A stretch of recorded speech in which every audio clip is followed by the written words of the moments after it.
Mirad cuán bueno y cuán agradable es habitar los hermanos juntos en armonía.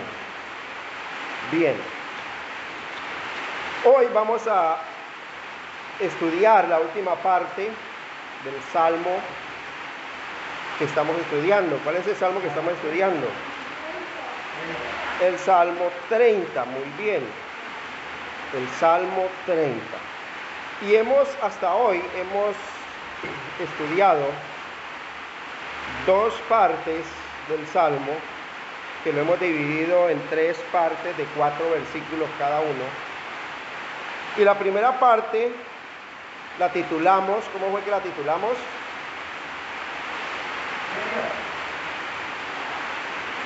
La primera parte la titulamos ¿qué gratitud tienes para con Dios? Una pregunta. ¿Cuál es la gratitud que usted evidencia por todo lo que Dios ha hecho en su vida? Por todo lo que Dios ha hecho en su casa, en su familia. Porque Dios lo ha sacado de esas tinieblas a su luz admirable. ¿Cómo evidencia usted esa gratitud? Y hay tantas cosas que nosotros podemos hacer para evidenciar, como orar todo el tiempo, orar sin cesar, orar de día y de noche, meditar en su palabra de día y de noche, no dejar de congregarnos como algunos tienen por costumbre. Y si nos congregamos, ¿qué dice la Escritura? Yo amo a los que me aman y me hallan los que temprano me buscan. Entonces, una manera de evidenciar esa gratitud que tengo yo delante de Dios es hacer las cosas con amor, es hacer las cosas sabiendo que Dios realmente se agrade de nuestra obediencia. No una obediencia al ojo, sino una obediencia sabiendo que de Dios recibiremos la recompensa.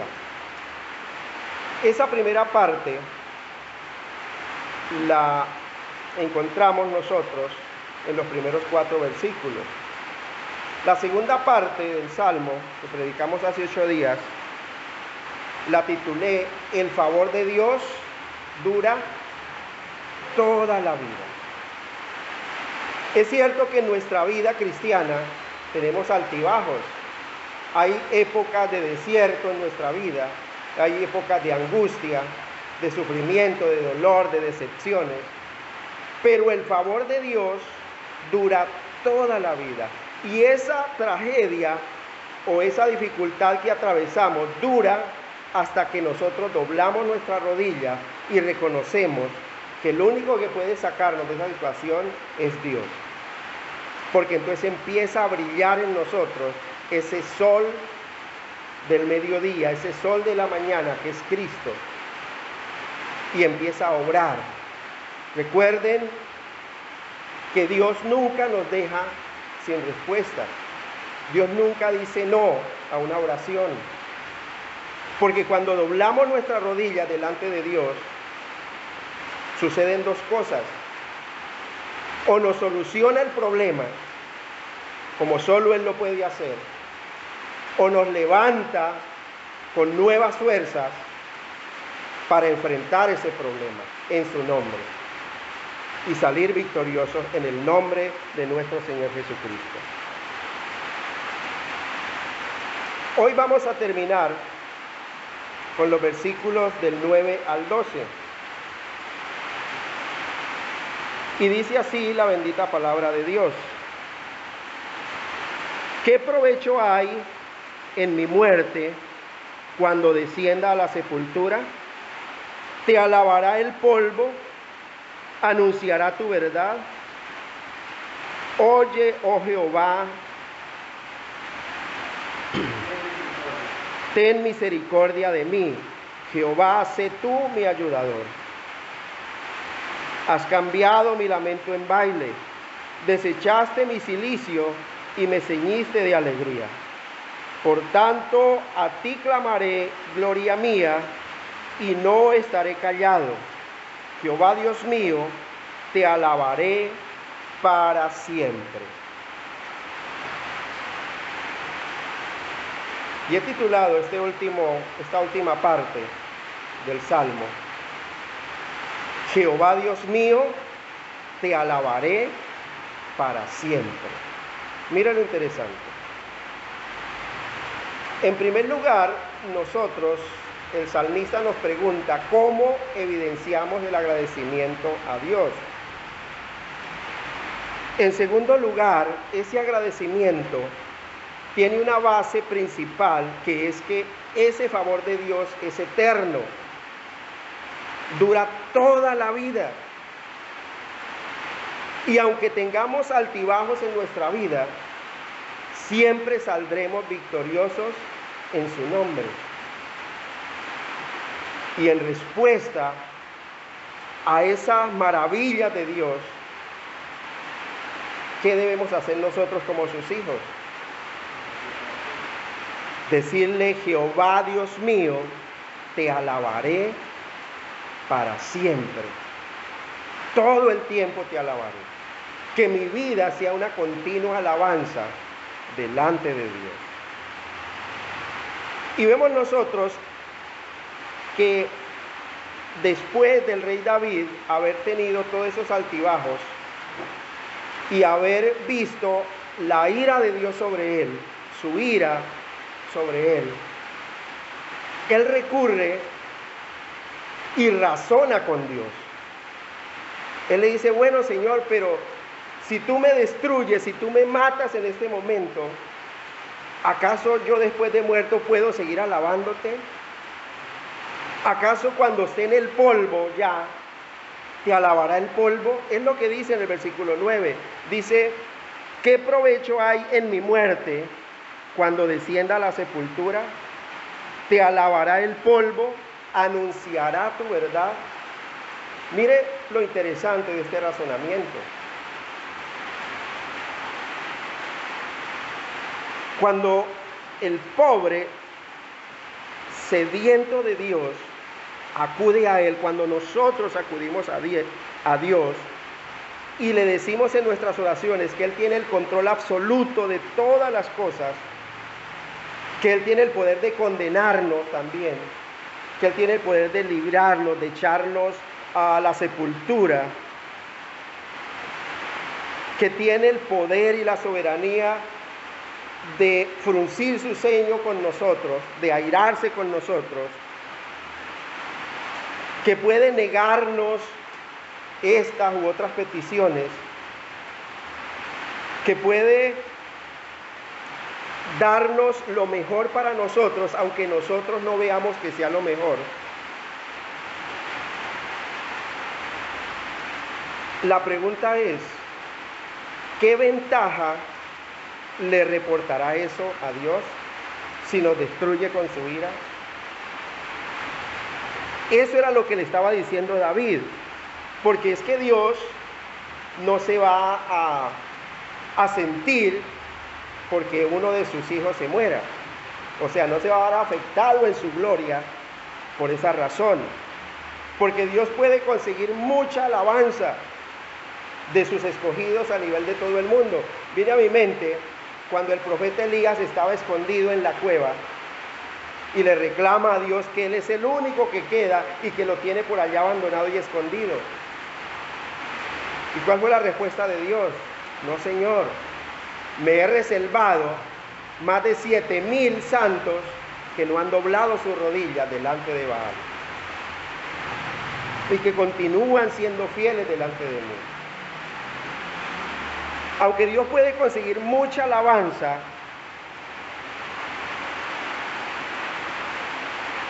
puede escucharlos y puede ayudarlos todo el tiempo. Pero la insistencia de David es: bueno, Señor, pero ¿qué resultará o qué bien resultará de verles todo el tiempo oprimidos por los enemigos de sus almas. ¿Qué bien resultará? Pues muchas veces, y la mayoría de las veces, cuando el escogido de Dios sufre penalidades, ¿qué sucede en su vida? ¿Se aleja de Dios? ¿Se aparta de Dios? No, el escogido de Dios en sus penalidades aprovecha esas penalidades para humillarse bajo la poderosa mano de Dios y reconocer que Dios tiene el control.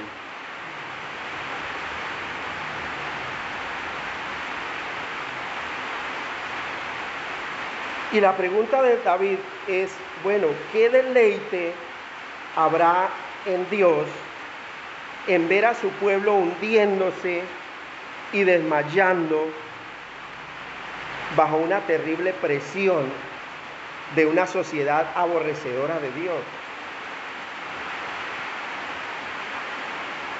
Todas estas cosas son necesarias, ¿para qué?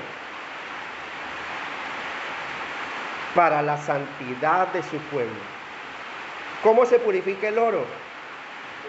Con fuego.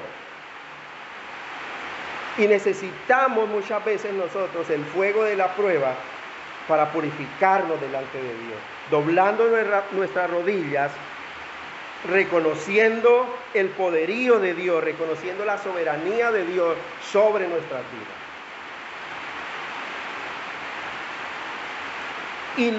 Y el punto por el cual clama el rey David, dice, bueno, listo, Señor, tu ira está sobre mí, Señor, pero no llegues hasta el punto de enviarme a la sepultura, de enviarme a la muerte. Porque él dice, bueno, Señor, si yo me muero, el polvo te alabará. Y nosotros vemos que el rey David, todo lo que ha escrito el rey David en todos los salmos, es una continua alabanza y reconocimiento al Dios Santo.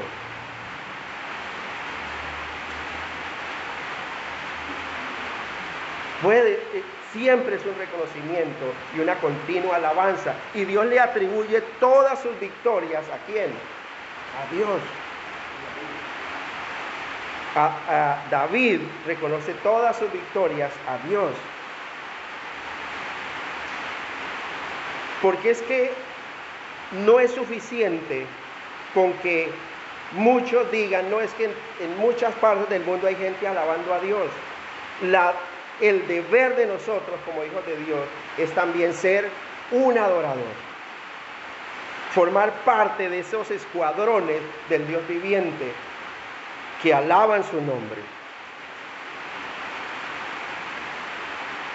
¿Acaso puede haber suficientes bocas que declaren la verdad de Dios? Siempre hará falta. Siempre Dios me ha comisionado de ir y predicar ese evangelio a toda criatura. Y eso lo puedo hacer es cuando estoy vivo, cuando estoy entre los vivos.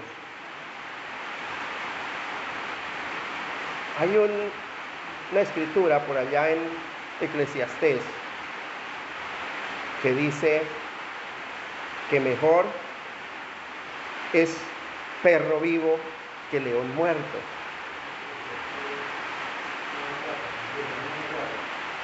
Eclesiastés 9:4.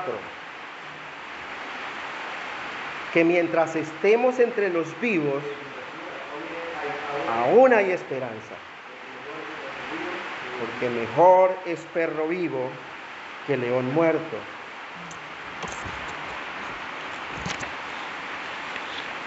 El rey David está suplicando aquí ese favor de Dios, diciéndole, bueno, Señor, ¿acaso yo no puedo formar parte, aunque sé que soy pecaminoso, aunque sé que en maldad he sido formado? ¿Acaso yo no puedo formar parte de una alma, de ese número de almas que te agradan y que en el momento de tu ira puedes eximirlo de la muerte? Es lo que está clamando el rey David. Y es que él ha entendido que la oración que prevalece delante de Dios, oído iglesia, la oración que prevalece delante de Dios, en la mayoría de las veces, es aquella oración que presenta argumentos delante de Dios. Es aquella oración que argumenta con la misma palabra de Dios. Y le dice, bueno, Señor, tú tienes el poder absoluto y puedes mandarme al infierno, puedes mandarme a la tumba, pero ¿será que yo en la tumba puedo continuar alabándote? Es un argumento válido de David, abogando por su causa. Ahora la pregunta es, ¿será que nosotros como iglesia, como hijos de Dios, podremos alegar este argumento? ¿Será que todo el tiempo la gloria entera se la damos a Dios? ¿Será que todos los días esa oración de alabanza y de reconocimiento a un Dios santo forma parte de nuestro diario vivir? Para que podamos presentar estos argumentos delante de Dios y decirle, Señor, pero mira, si tú me quitas la vida ahora, ¿quién te seguirá alabando? ¿Quién seguirá predicando tu palabra? Será uno menos que predique. El Señor me va a mirar y va a decir, pero ese nunca ora. Pero ese nunca habla de mí, me da igual. No hay un argumento. No hay un argumento. Está presentando argumentos inválidos delante de Dios. Pero David, a través de todo el tiempo, mire, él ahí en el versículo 9 usa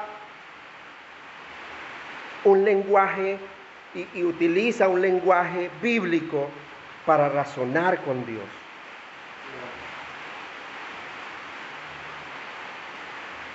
Utiliza un razonamiento bíblico. Dice, ¿qué provecho hay en mi muerte cuando descienda a la sepultura? ¿Te alabará el polvo? ¿Anunciará tu verdad? Mire, si nosotros vamos a ir un momento a Isaías, el profeta Isaías dice lo siguiente, Isaías capítulo 38, versículos 18 y 19. Mire lo que está escrito aquí en la palabra de Dios también. Dice la bendita palabra, dice, porque el Seol no te exaltará, ni te alabará la muerte. Era lo que le estaba diciendo David a Dios. Ni los que descienden al sepulcro esperarán tu verdad. Todo eso, ¿quién lo puede hacer? El vivo. Mire lo que dice el versículo 19. Dice, el que vive, este te dará alabanza. ¿Un muerto puede alabar a Dios? No lo puede hacer porque está muerto. El que vive, solo el que vive, este te dará alabanza, como yo hoy. El profeta Isaías está diciendo, mire, yo te estoy alabando, Señor. Yo te estoy alabando, Padre de los cielos. Dice, el Padre hará notoria tu verdad a los hijos. Una de las labores del Padre, ¿cuál es? Instruir a sus hijos en el conocimiento de Dios. Y entonces, si usted es padre y tiene hijos, puede decir, Señor, ¿quién continuará amonestando a mi descendencia?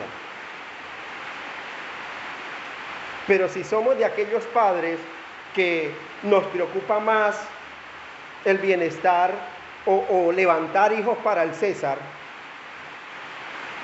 pues vamos a tener hijos del César. Y Dios le va a dar igual. Porque no podemos presentar este argumento delante de Dios. Mire, es que a Dios, iglesia, le gusta que oremos razonando nuestra petición. Y Dios demanda, ¿se acuerdan lo que dice por allá Romanos capítulo 12, versículo 2? Que dice que presentemos nuestros cuerpos en sacrificio vivo, santo y agradable delante de Dios, que es nuestro culto, ¿qué? Racional. Un culto pensante, un culto preparado de antemano delante de Dios. A Dios no mira una oración vacía. Recuerden lo que dice el Salmo 119:7. Te alabaré con rectitud de corazón cuando aprendiere tus justos juicios. Por eso es tan importante, iglesia, memorizar las Escrituras, retener la palabra de Dios en el corazón, no con el propósito de recitarlas todo el tiempo y de recitarlas como un loro, que debemos memorizarlas, claro. Me encantó una frase que hay en el boletín, porque habla acerca del Padre Nuestro, no como una oración para recitar, sino como una oración sí para memorizar, pero para tener argumentos. ¿Para qué? Para meditar sobre las verdades que hay allí. Porque cuando usted no tiene nada en su corazón, ¿sobre qué va a meditar? Si yo no he memorizado las Escrituras, ¿cómo voy a meditar en Dios de día y de noche? No lo puedo hacer. No es el hecho de recitar un capítulo entero, no es el hecho de recitar versículos sin sentido, sino cuando haya la oportunidad de compartirlos, claro, se pueden recitar tal como están escritos para razonar sobre esas verdades que están allí. Para poder convencer con sana enseñanza a los que contradicen las verdades escriturales. Y no tener un conocimiento humano y un razonamiento humano para contender, porque eso, dice la Escritura, que es simplemente para perdición de los oyentes. Por eso el rey David está presentando unos argumentos bíblicos y lo continúa haciendo a través de los salmos. El Salmo 6, que ya lo estudiamos, Salmo 6:5 dice, porque en la muerte no hay memoria de ti, y en el Seol, ¿quién te alabará? Entonces, Señor, mira, Señor, tú tienes el poder para quitarme la vida, claro. Pero, Señor, ya después de muerto no puedo seguir alabándote. Después de muerto no puedo seguir gozándome en tu verdad. Esta carne ya fenece, ya termina. Y no puedo continuar doblando mis rodillas, reconociendo tu poder, reconociendo tu señorío. Son los argumentos que presenta David. Salmo 88, versículo 10 al 12, dice, ¿manifestarás tus maravillas a los muertos? Mira lo interesante, los argumentos que presenta David. Por eso, el rey David cuestiona o razona con Dios y le presenta estos argumentos en el versículo 9 diciendo, ¿qué provecho hay en mi muerte cuando descienda a la sepultura? ¿Qué provecho hay en esa muerte? ¿Acaso el polvo te alabará? ¿Acaso ese polvo va a continuar anunciando tu verdad? Y hay un razonamiento. Hay un razonamiento en esa petición, en esa oración. ¿Manifestarás tus maravillas a los muertos? ¿Se levantarán los muertos para alabarte? Salmo 115. Versículo 17. Mire lo que dice la Escritura. Por eso David se fundamenta y en sus razonamientos presenta estos argumentos. No alabarán los muertos allá, ni cuantos descienden al silencio. Salmo 115, versículo 17. ¿Yo dije 119? Bueno, Salmo 115, versículo 17. Iglesia, no olvide, es que Dios demanda de nosotros y le gusta que oremos razonando nuestras peticiones. Si yo demando algo de Dios, debo tener un argumento bíblico. Señor, porque mire, yo lo necesito esto, porque en mi ministerio voy a hacer mejor las cosas por esto y por aquello. Y presento una razón escritural. No hay una razón egoísta. Por eso Santiago dice, ustedes piden y no reciben porque piden mal. Porque la razón de pedir, ¿cuál es?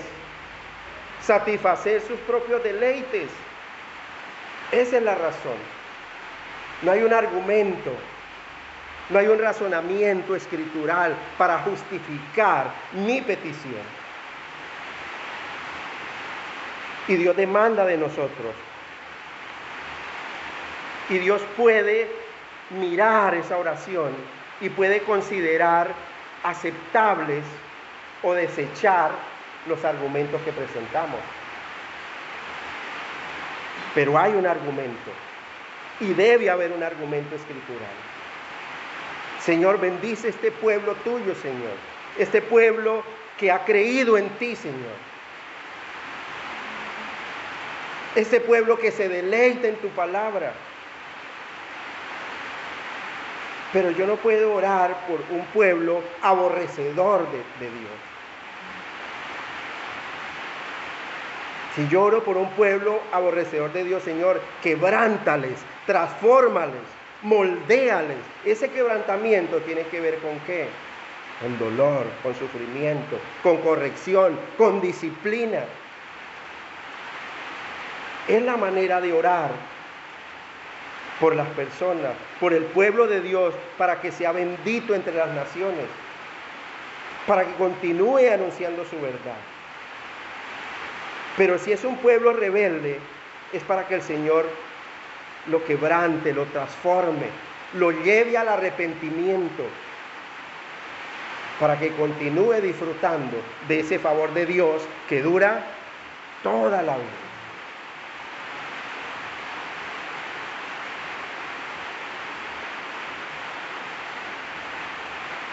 Dios demanda de nosotros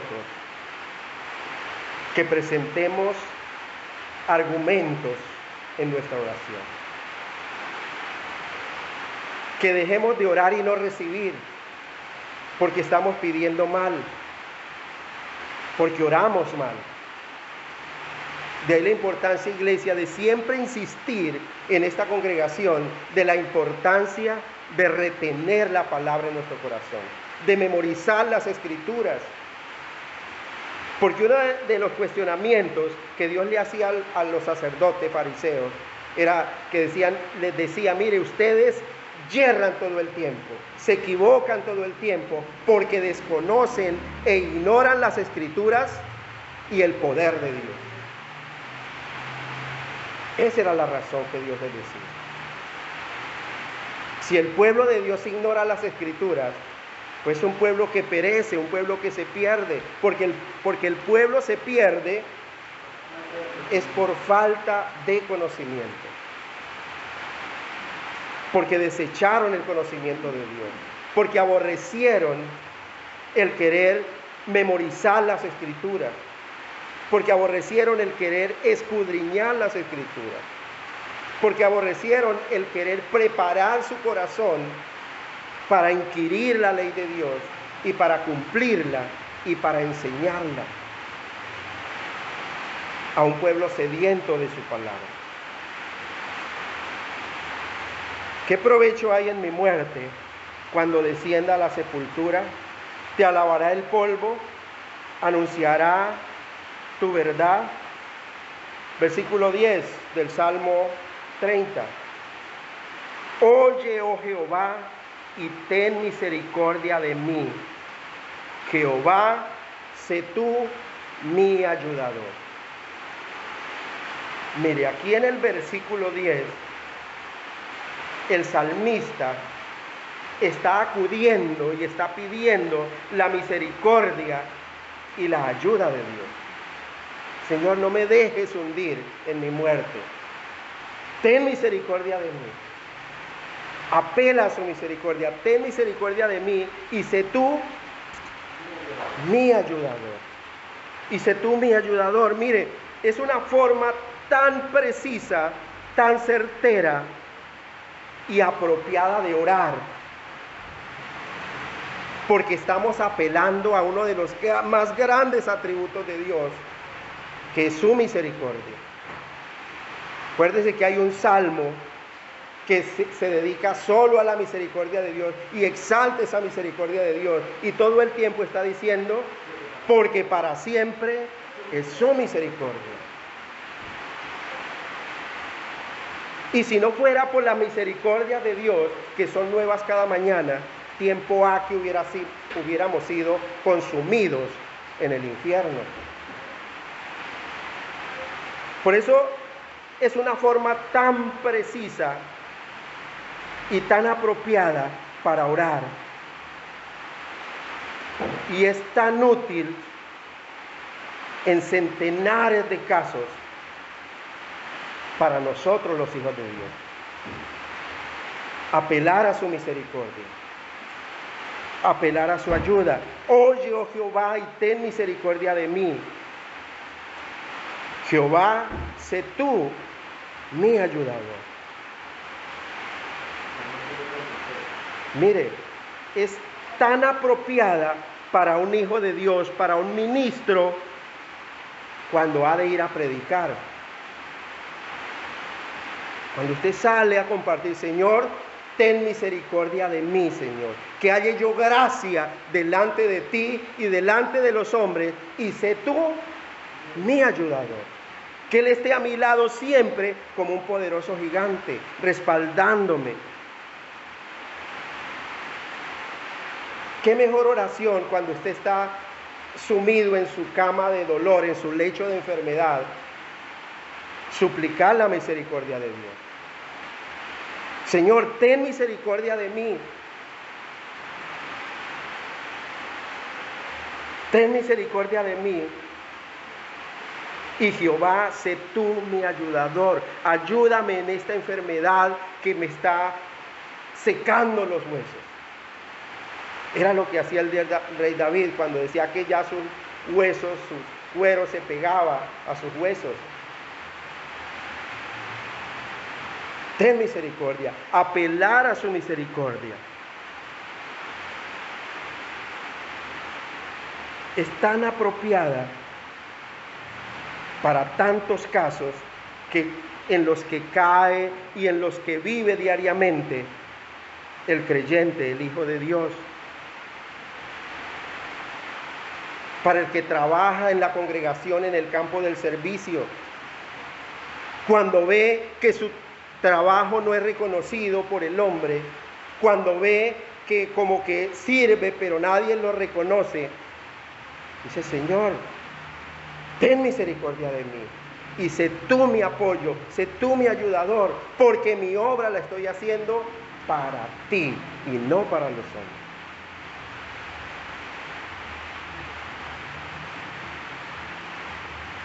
Cuando usted está en una tentación,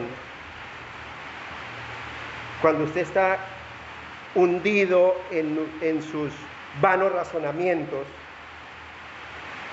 cuando de su propia concupiscencia es tentado,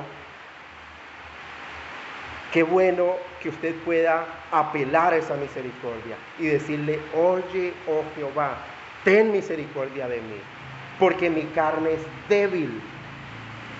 Porque necesito de ti, necesito que tú seas mi ayudador y me saques de esta tentación. Es lo que el rey David estaba haciendo, apelando a la misericordia. En toda adversidad que suceda al creyente.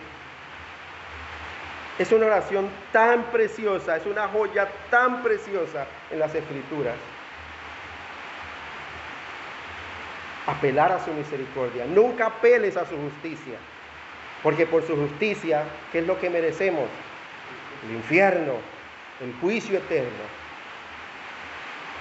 Por eso apelar a su misericordia y que Él sea nuestro ayudador. Mire, iglesia, cuando Dios ayuda realmente al creyente que clama razonando y presentando argumentos escriturales, ¿qué sucede? Todas las dificultades desaparecen. Son solucionadas por Él. Porque nada hay imposible para Dios. Porque nada hay imposible para Dios. Por eso, iglesia, clama a Él de día y de noche. Guárdate sin mancha en el mundo. Mire tan bonito como inicia el libro de los Salmos. Bienaventurado el varón que no anduvo en consejo de malos, ni en silla de escarnecedores se ha sentado, ni estuvo en camino de pecadores, ni en silla de escarnecedores se ha sentado, sino que en la ley de Jehová está su delicia, y en su ley medita de día y de noche. Bueno, ¿qué debía hacer ese cristiano, ese varón, para meditar en su ley de día y de noche? Claro, si no la tiene en su corazón, ¿cómo va a meditar en ella? Por eso la importancia, iglesia, de memorizar las Escrituras y el poder de Dios. Memorizar las Escrituras. Eso no es de cobardes, eso es de valientes, porque requiere disposición, requiere sacrificio, requiere tiempo, requiere separar un tiempo para memorizar, para repetir. El apóstol Pablo bien lo decía: para mí no me es molesto repetirles las cosas, pero para vosotros es de provecho. Es necesario, iglesia. Usted no memoriza las Escrituras simplemente con una sola leída. Requiere dedicación, tiempo, disciplina. Y meditar en ella todo el tiempo. ¿Para qué? Para que esa palabra viva fresca en su corazón y no sea borrada por el transcurso de los días, de los tiempos, sino que cada día usted se esté entrenando en el conocimiento de Dios. Cuando Dios ayuda, las dificultades desaparecen, iglesia. Oye, oh Jehová, y ten misericordia de mí. Jehová, sé tú mi ayudador. Y mire el salto que da aquí, el Salmo. Versículo 11. Después de esta oración tan eficaz, después de este reconocimiento, de este razonamiento de David con Dios, versículo 11 dice: has cambiado mi lamento ¿en qué? En baile. Desataste mi cilicio y me ceñiste de alegría. Viene la liberación de parte de Dios. Liberarlo de todas sus cargas, de todas sus congojas, de todas sus preocupaciones. Porque la respuesta vino de Dios. Dios analizó ese argumento y lo halló aceptable delante de Él.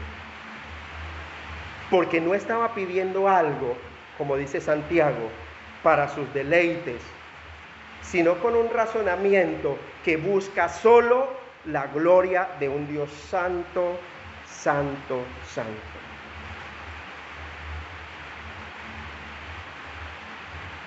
Cuando este creyente, cuando David se da cuenta que aún su vida cristiana se ha vuelto egocéntrica, acuérdese que en este salmo él decía: Señor, en mi prosperidad nunca seré conmovido.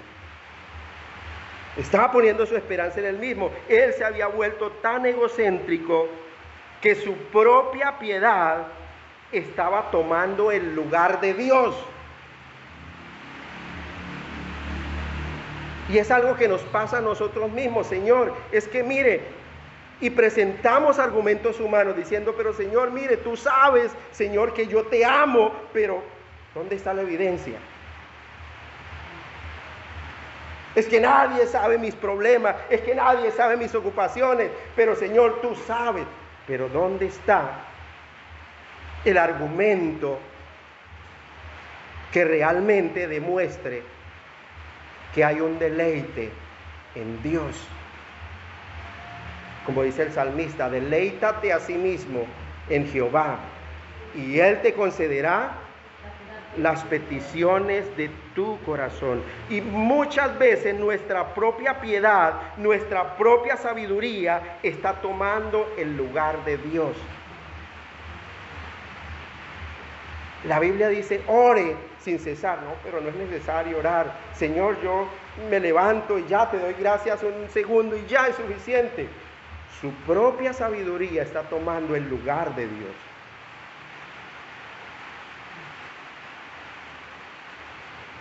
Y era lo que le había pasado a David.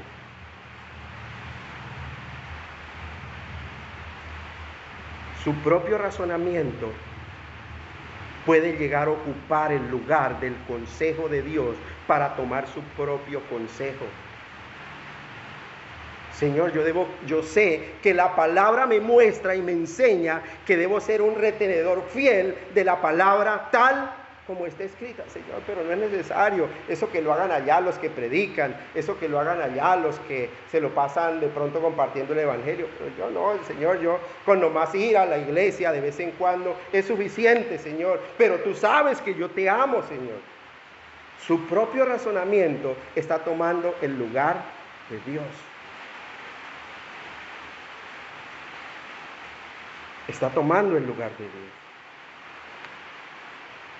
Entonces, lo único que podemos hacer para que esto sea parte de nuestra vida es hacer lo que hizo el salmista: clamar a Dios, decirle: oye, oh Jehová, y ten misericordia de mí, y sé tú mi ayudador. Límpiame, Señor, de ese pecado de creer que soy más sabio que Dios.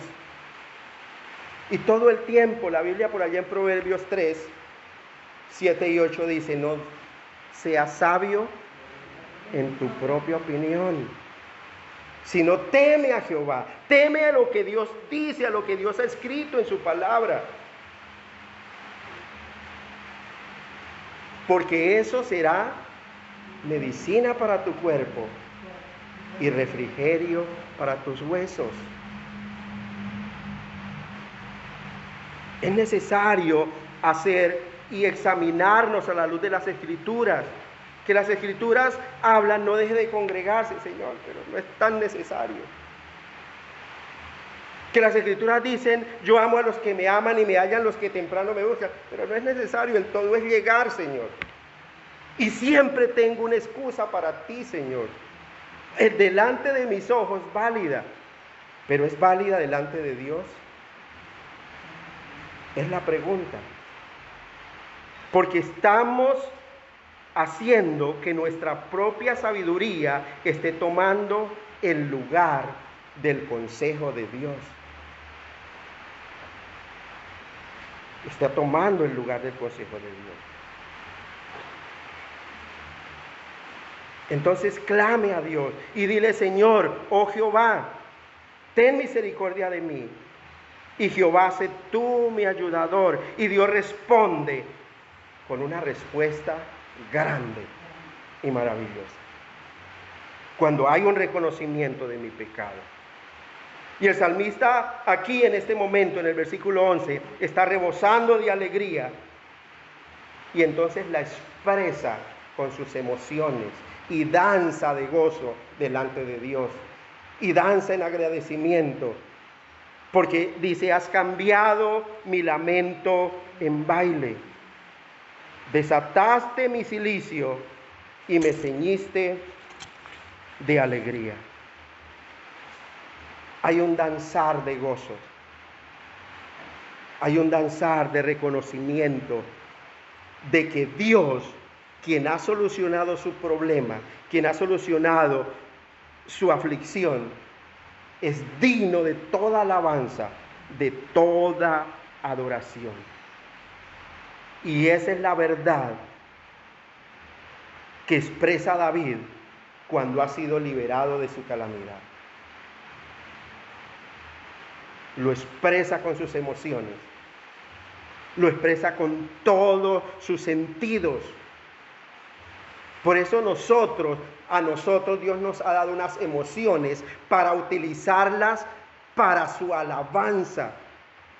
Por eso nunca estoy de acuerdo de aquellas prácticas eclesiásticas donde dicen que no hay que incluir las emociones en la adoración a Dios. Nosotros no somos robots. Dios nos ha dado la capacidad de gozarnos, de deleitarnos, de entristecernos, de llorar, de reír. Y aquí David está diciendo, Señor, has cambiado mi lamento en baile, me ceñiste todo de alegría. No me imagino a David estando quieto. ¿Y qué pasó, David? Estoy feliz, estoy contento. Y todo carifuerte. David era alguien que a través de la historia hemos visto que expresaba su gozo y su alabanza danzando. Y después que venía de las batallas, danzaba delante de Dios. Aunque su esposa muchas veces lo menospreció por eso. Pero él expresaba con todo lo que Dios le había dado su alabanza delante de ese Dios santo. Y es la verdad con la que David expresaba su agradecimiento por haber sido librado de su calamidad. Es el gozo que experimentó el mismo Cristo al levantarse de la tumba para ya no volver a morir, en victoria, en gozo, porque triunfó sobre la muerte. Es el gozo del pecador cuando ha sido cambiado su vestidura de pecado, su ropa de inmundicia, por los vestidos de la salvación que le da Cristo cuando lo justifica gratuitamente por su gracia. Es el gozo del pecador cuando sabe que todos hemos pecado y hemos sido destituidos de la gloria de Dios, pero que somos justificados gratuitamente por su gracia, mediante la redención que es en Cristo Jesús. Ese gozo, iglesia, ponga mucha atención a lo que les voy a decir, ese gozo se verificará en todos nosotros. ¿Cuándo? El último día, cuando Cristo venga en su venida. Porque vamos a recibir vestiduras blancas. Porque vamos a ser exaltados con Cristo. Y vamos a quitar los vestidos de deshonor, de deshonra, de la tumba. Y vamos a resucitar en gloria. Para brillar en una gloria inmarcesible, en una gloria interminable, en una gloria infinita delante de Dios y delante de su reino. Ese gozo lo vamos a experimentar nosotros en su segunda venida. Si somos de Dios. ¿Quién eres tú? Es la pregunta. ¿De qué lado estás?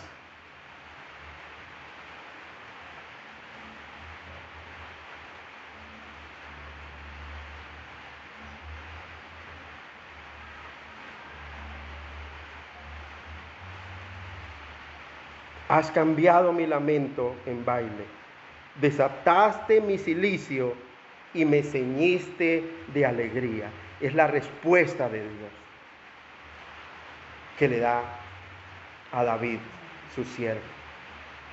Y cierra el rey David este texto, este salmo, con una declaración final de alabanza en el versículo 12. Y dice lo siguiente: por tanto, Señor, a ti cantaré, gloria mía, y no estaré callado. Jehová Dios mío, te alabaré para siempre. Es el propósito de nosotros, es la finalidad de nosotros los hijos de Dios. Por eso titulé esta predicación, el sermón de hoy: Jehová Dios mío, te alabaré para siempre. Es nuestra manera de demostrar, de evidenciar la gratitud que tenemos hacia un Dios santo. Vivir en una continua alabanza delante de Dios. Por eso, por todo lo que Dios hizo, y porque todo lo que Dios hizo nos llena de gozo, de ese gozo de saber que nos ha sacado de las tinieblas a su luz admirable.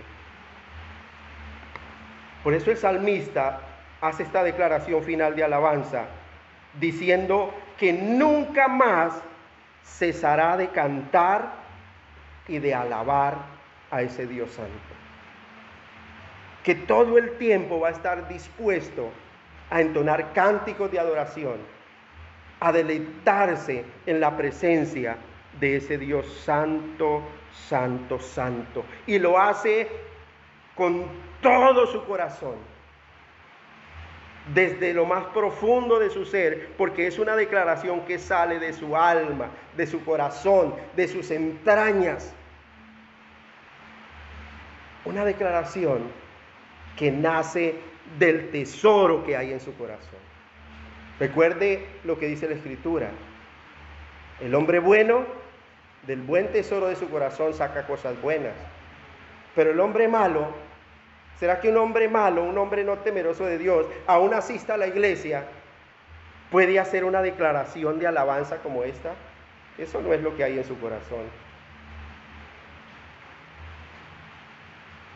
Pero si en su corazón hay un buen tesoro, hay un anhelo de vivir para la gloria de ese Dios santo. Recuerde lo que dijo el profeta Isaías. ¿Cuál es el propósito de haber sido hechos de hijos de Dios? Isaías 47:3. Todos los llamados de mi nombre, para gloria mía, los he llamado. Los formé y los hice. Todos los llamados de mi nombre, para gloria mía, los he creado. Los formé y los hice. Todos nosotros hemos sido hechos con un propósito, para la gloria de ese Dios grande y poderoso. Mire lo interesante de este salmo. En el versículo 1, ¿cómo inicia? Mire lo interesante. Salmo 31 dice: te glorificaré, oh Jehová, porque me has exaltado y no permitiste que mis enemigos se alegraran de mí. Inicia con una exaltación a Dios, con una exaltación de agradecimiento. Porque ese exaltar y ese alabar en este versículo 1 significa una alabanza en agradecimiento por lo que Dios ha hecho con él, por lo que Dios lo ha librado de la mano de sus enemigos. Inicia con esa declaración final de la alabanza y dice: por eso mi alma, todo mi ser, te cantará y no callará. Por eso en la segunda parte de este versículo 12 dice: Jehová Dios mío, te alabaré para siempre.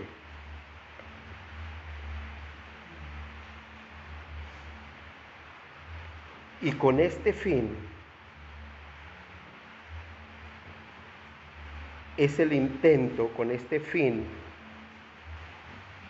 está diciendo que su lengua y su alma puede cantar a ese Dios santo todo el tiempo y nunca estar en silencio. Que todo lo bueno que yo haga es porque Dios me ha dado el privilegio de hacerlo. Es más, me ha movido a hacerlo. No es porque yo sea el mejor o que porque yo sí y ustedes no.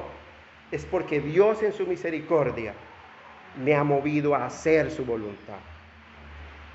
Y todo el tiempo el rey David ha propuesto que su lengua no cese y no calle en cantar alabanzas al nombre de Dios.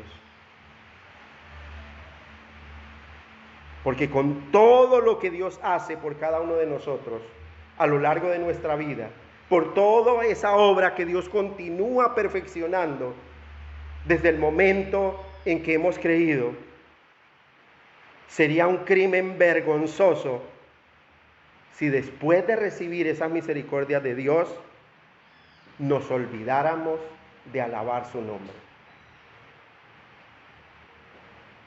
¿Cada cuánto usted recibe la misericordia de Dios? Todos los días, dice la Escritura, nuevas son sus misericordias. Todos los días. Grande su fidelidad. Pero todo el mundo recibe esas misericordias de Dios y todo el mundo alaba a Dios por sus misericordias. La mayoría se alaba a sí mismo. Es porque yo sí soy esforzado, es porque yo sí he dispuesto mi vida, es porque yo sí soy diligente. No, es porque Dios en su misericordia ha querido exaltarlo a usted, para que usted exalte también el nombre de ese Dios santo, santo, santo, todo el tiempo. Por eso dice el comentarista que sería un crimen muy vergonzoso si después de recibir esa misericordia de Dios todos los días, que son nuevas, nos olvidemos de alabarle. Nos olvidemos de darle el lugar que a Dios le corresponde, ese lugar de preeminencia, ese lugar especial, no las obras. No si me queda lugar, no si me queda tiempo, sino un lugar de preeminencia, estar allí temprano en la mañana, esperando su palabra, en oración, diciendo: Señor, ten misericordia de mí, y sé tú mi ayudador. Por eso y por todas las cosas que recibimos a diario, qué bueno que pudiéramos hacer esta misma declaración de alabanza con que el rey David cierra este salmo y decir: por tanto, a ti cantaré, gloria mía, y no estaré callado. Jehová, Dios mío, te alabaré para siempre. Mire, iglesia, Dios en ningún momento quiere que su lengua y la mía estén ociosas. Cuando hay tantos temas, cuando hay tantos motivos de gratitud para alabar su nombre. Dios no quiere que su lengua esté ociosa para alabarle a Él, para bendecir su nombre. Pero para eso sí nuestra lengua está muy ociosa. Pero para hablar de otras cosas es diligente esa lengua llena de veneno mortal.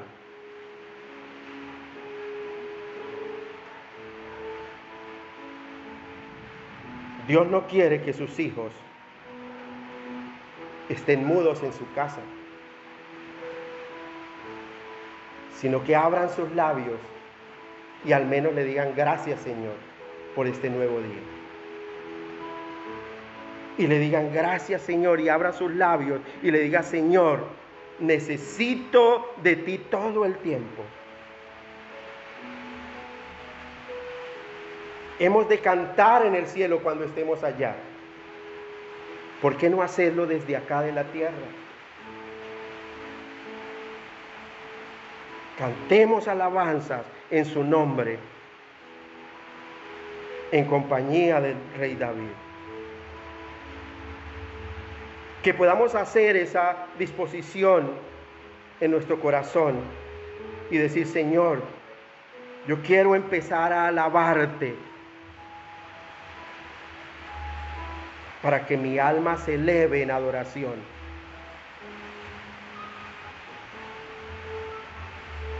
Para que esos mis afectos que realmente hay en mi corazón lleguen hasta el cielo. En una continua alabanza delante de Dios.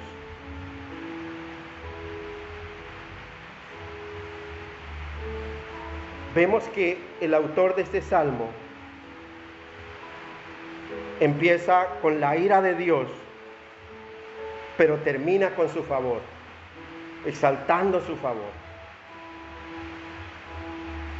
Porque por un momento será su ira, pero su favor dura toda la vida.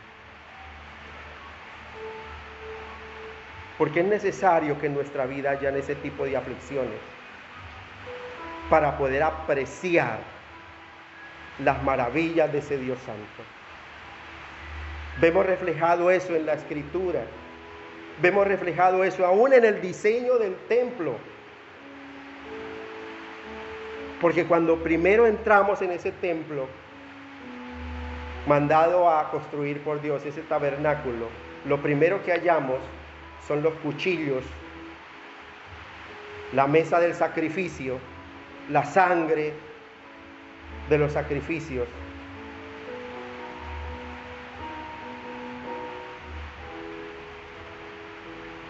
El fuego que arde sobre el altar, que consume las ofrendas. Pero cuando continuamos nuestro camino, un poco más adelante, hallamos el lugar santo, el candelero de oro, el pan de la proposición y el altar de oro donde se ofrecen los perfumes, el incienso, delante de Dios. Y más adelante, llegamos ¿a dónde? Al lugar santísimo, con el arca del pacto, el propiciatorio y los querubines que representan todos los ejércitos celestiales adorando a un Dios santo, santo, santo. Esa es la alabanza que Dios demanda de nosotros. Reconocer nuestra condición de pecadores, apelar a su misericordia, deleitarnos con su favor.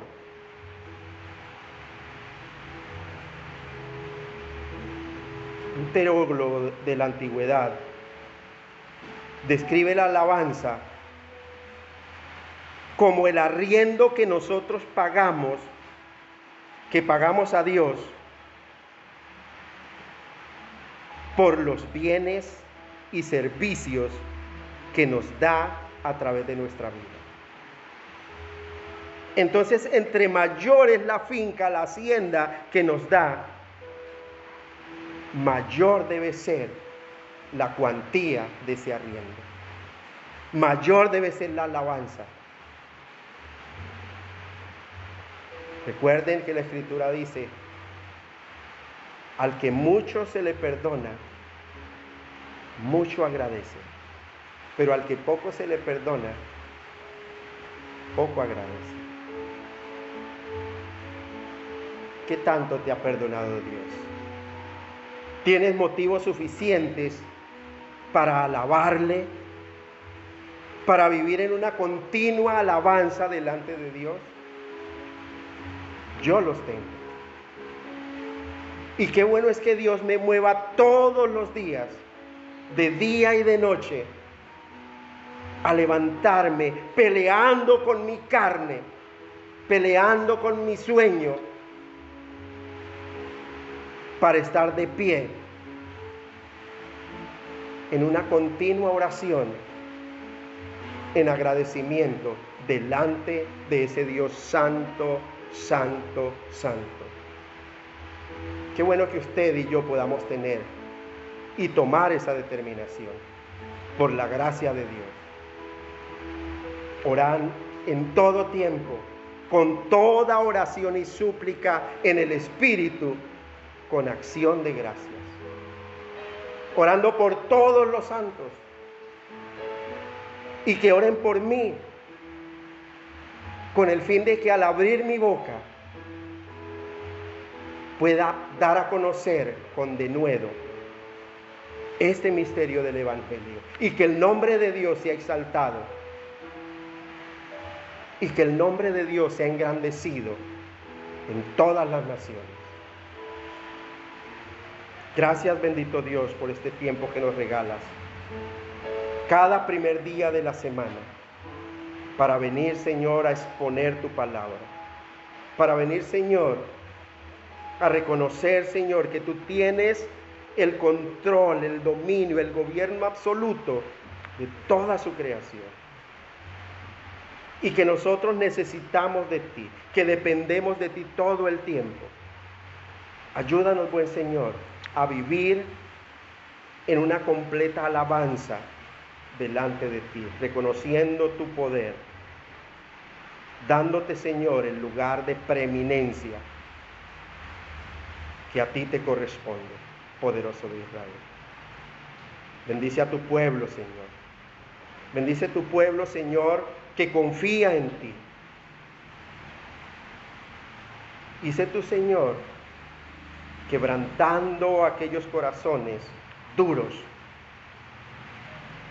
para que procedan al arrepentimiento y puedan venir, Señor, con un corazón manso, reconociendo, Señor, que tú eres Dios, arriba en el cielo y abajo en la tierra, y que no hay otro fuera de ti.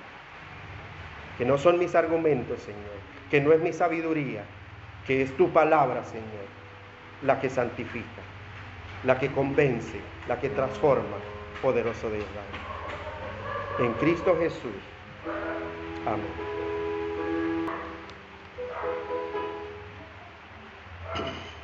¿Qué gratitud tienes para con Dios, iglesia? Recuerda que ese favor de Dios dura toda la vida. Y qué bueno que hagas esta resolución de alabanza que hizo el rey David. Jehová Dios mío, te alabaré para siempre. Iglesia, que Dios nos continúe bendiciendo grandemente. Nos vemos el jueves 6:30 y domingo nuevamente a las 9 en punto de la mañana. Dios los bendiga, iglesia.